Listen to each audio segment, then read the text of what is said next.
Today's bass sessions is a mixture of the old and the new.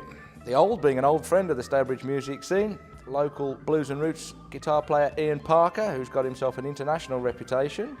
And the new is Stourbridge's newest live music venue, Moocher's Jailhouse, which is right opposite the police station on the ring road here in the town centre, hence the Jailhouse. Ian's bringing his Jailhouse rock here on February the 16th to play a set of old and new songs.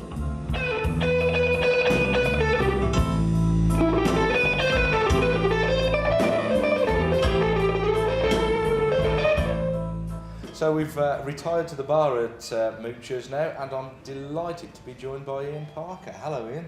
Hi, Martin. Nice to be here. Good to see you. And you're heading this way for a gig on the 16th of February. That's right. Yeah. Start of your the next leg of your British tour. That's right. Yeah, I'm doing a relatively small UK tour with my new three-piece band that I put together recently. And it's really nice that we're going to be starting the tour in my hometown. So it's be nice to come to Moocher's. Great stuff. And it's a after a couple of years on the road playing solo acoustic shows. Yeah. You're now getting back together with a couple of old friends to do a full band performance and rock out a bit. Yeah, I think actually about 3 or 4 years ago, I at that point I'd been playing lots and lots of shows throughout the UK, Europe, America as well. I was doing a huge number of gigs every year, loud electric blues basically. And I mean, I was exhausted and my hearing was getting all messed up. I was just playing too loud and that kind of stuff. And I really needed a break from it, but I didn't want to stop playing music. And I thought, it was a bit of a change as good as a rest sort of situation. I thought I need a break from this, but I don't want to stop, because as soon as you stop, it's like, the way I see music is that it's sort of something as a musician, you're committed to that for life, and you improve forever, really. So if you stop playing, you're going to stop your development. But I'd always wanted to do some acoustic stuff, and it just seemed like a good idea because on a million levels, really. It meant I could play something that wasn't going to keep damaging my hearing and just have a break from doing that. I got sick of hearing myself playing electric guitar solos, to be honest. But I've done that now for actually probably 3 years, in fact. I really love doing the acoustic stuff, and I've been lucky to be able to take that out on tour throughout Europe, and I did a couple of festivals in America even with it, which was really great, But I've sort of started to get that hunger back to pick up the electric guitar again, So. Plug in the Strat and turn it up. Yeah, and I think actually playing the acoustic stuff is really... When I did a gig in December, it was a celebration of me having now been doing gigs in public for 20 years, which makes me feel really old. I'm not that old, I started really young. But actually doing that gig again was just, I realised how much the acoustic music has really influenced even the way I make music with a band now, playing electric blues and rock or whatever. I approached it completely differently. Mainly the way I sing, I'm not... I used to sing so hard all the time, and sort of, somehow felt that I had to sing that hard all of the time to get over the power of the band, probably, or just that was what was expected in that context. But I realised that actually, you don't. I'm sure a lot of people learn this. I'm a slow learner. They probably learn this much earlier. But suddenly I thought, actually, doing the acoustic gig showed me that you don't have to do all this over the top stuff for people to enjoy it. I'm always very keen to please an audience. I want them to feel like it was worth coming to the gig. So, but I think I realised I probably was trying too hard a lot of the time and exhausting myself, but I'd always lose my voice on tours, And same with my guitar playing, suddenly thinking, actually, I don't need to be quite as over the top with it, So I really enjoyed that. So the acoustic thing has definitely put a new sort of slant on what I do when I come back with the band, What about the actual songs themselves, transitioning them from a band electric format into an acoustic format? Is that a difficult thing to do? Yeah, some of them worked and some of them didn't. Basically, what I realised when I started doing that was that some songs I had were written, if you like, they're designed for a band, and when I stripped them back to just acoustic, some of them really worked and it gave them a whole new feeling, and I thought, the song stands up in its own right. Just acoustic guitar and voice, it works. Other stuff you think actually it's just not, either it's not strong enough actually as a song, or it's just the kind of song that is designed to be played you know, with bass, drums, and whatever else is involved, you know. So some of it worked, but what it meant was then I realised in order to actually just have enough songs to play a solo acoustic show, I'd look at the list and think, well, I need some more. So I started writing, especially for that setup, just me, acoustic guitar, you know, and vocal. So I would write songs with that in mind, which took me down a different path with my writing, which was great.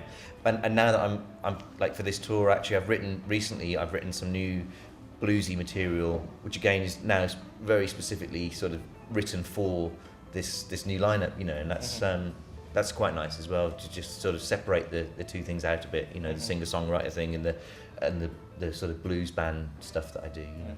And so you're going to be covering on the tour that's coming up. You're going to be picking up songs from throughout your career.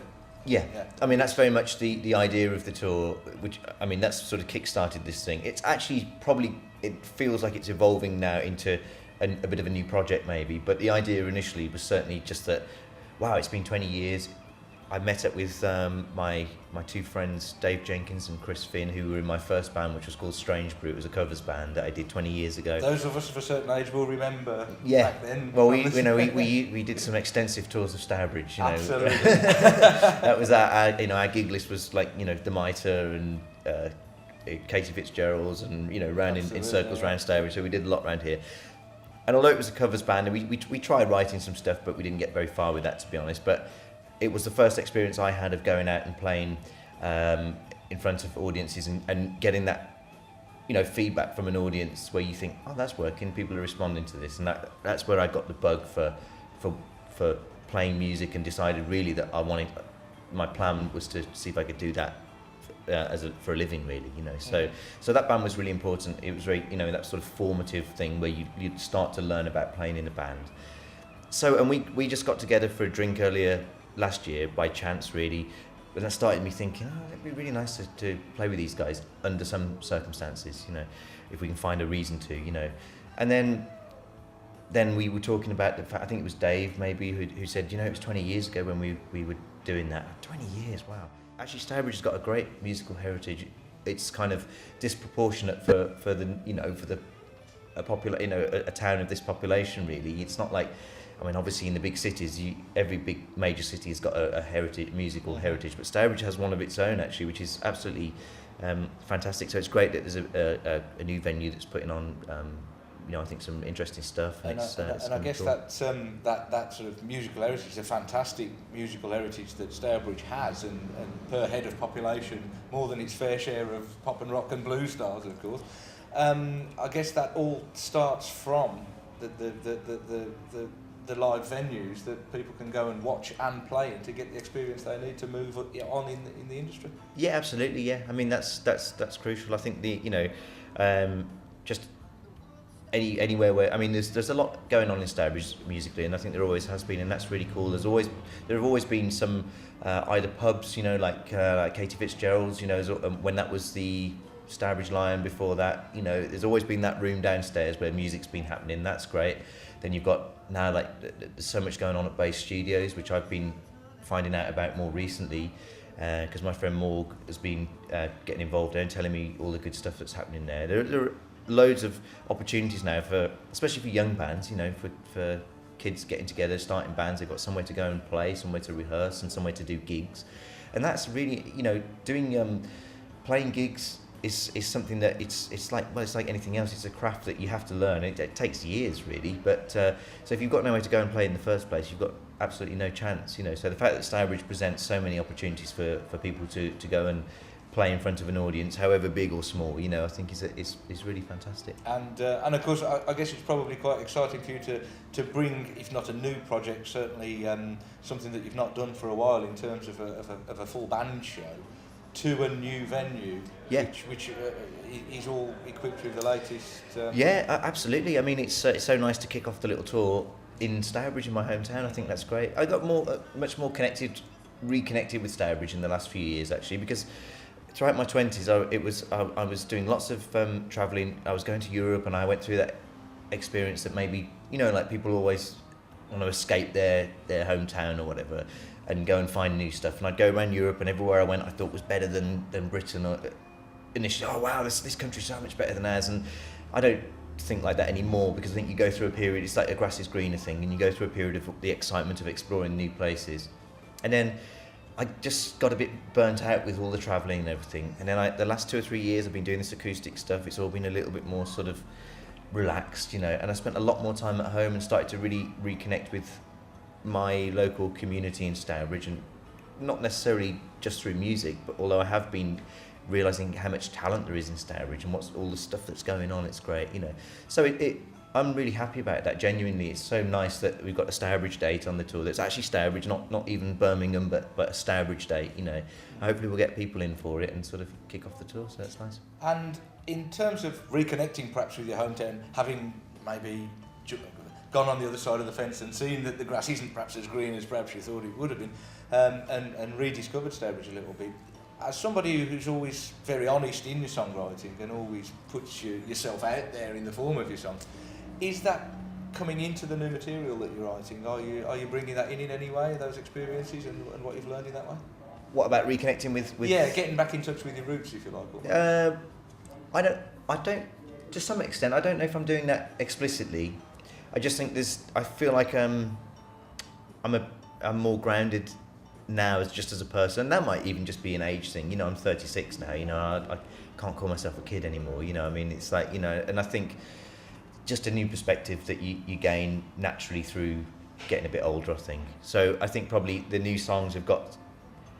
I think I probably don't feel under as much pressure as I did when I was in my 20s to put on any sort of front, really, to pretend to be something, because what I really am isn't good enough, so I'll have to pretend to be this or that, you know. So I'm just probably more self-assured in a natural way, and so, you know, therefore coming back to the local area and being really proud of it and enjoying it, and, you know, going out for a Bathams or whatever, and thinking actually that's to me now that's just as I enjoy doing that as much as I might have enjoyed being in some big European city and what can we discover here, which obviously is great fun as well. But you know, so yeah, I guess it's just probably a growing up thing. An evolution. Yeah, I think so. Yeah. Great stuff. Well, I think they're calling time on me and Ian here. So the gig's the 16th of February. Yep. At Moocher's Jailhouse, and that was the bass sessions with Ian Parker and me, Martyn Smith.